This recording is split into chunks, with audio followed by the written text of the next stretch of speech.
কই গো সবাই কোথায় গেলে? তাড়াতাড়ি করে একটা বাঁধাকপি কেটে নাও, তার মধ্যে পেঁয়াজ কুচি, কাঁচা লঙ্কা কুচি, কারি পাতা, আদা রসুনের পেস্ট, গোলমরিচের গুঁড়ো, গরম মশলা, 2 টেবিল স্পুন ময়দা, 2 টেবিল স্পুন কর্নফ্লাওয়ার, সাথে সামান্য লবণ আর সয়া সস দিয়ে ভালো করে মেখে নেবে।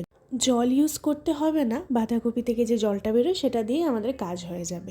এবার পকোড়ার শেপে গোল গোল করে গরম তেলে পকোড়াগুলোকে ভেজে নেব।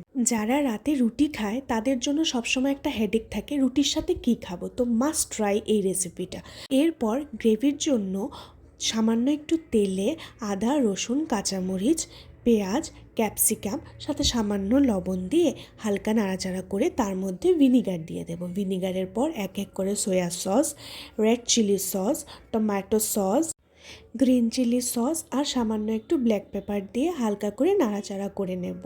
অনেকে ড্রাই মাঞ্চুরিয়ান খেতে পছন্দ করে, কিন্তু আমি আবার একটু গ্রেভি পছন্দ করি, তাই গ্রেভির জন্য সামান্য জল দিয়ে জলটাকে ফুটিয়ে তার মধ্যে কর্নফ্লাওয়ারের পেস্টটা দিয়ে দিচ্ছি। এরপর আগে থেকে ভেজে রাখা পকোড়াগুলো দেবো আর ওপর থেকে ধনেপাতা দিয়ে গার্নিশিং করে নেব। রেসিপিটা কেমন লাগলো জানিও, আর লাইক কমেন্ট শেয়ার সাবস্ক্রাইব করতে ভুলো না।